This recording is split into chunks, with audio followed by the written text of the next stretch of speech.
সকলে ভালো আছেন। আপনাদেরকে আজ একটি গাছ দেখাচ্ছি। গাছটির নাম হলো নাগফণি।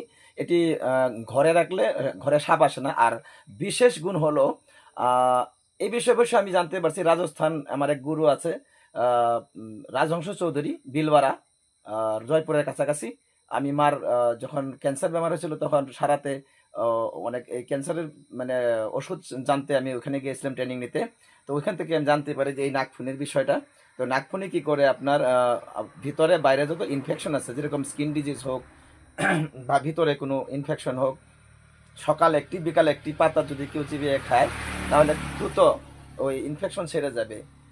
এটা আমার কথা নয়, এটি আমার বড় কবিরাজ একজন ভারত বিখ্যাত, ওনার নাম হচ্ছে রাজহংস চৌধুরী, উনার কথা আমি ওনার থেকে জানতে পারি এবং আমি বিভিন্ন গুগলে এবং ইন্টারনেটে আমি এটার বিষয়ে সার্চ করে দেখলাম এই কী কী কাজ করে।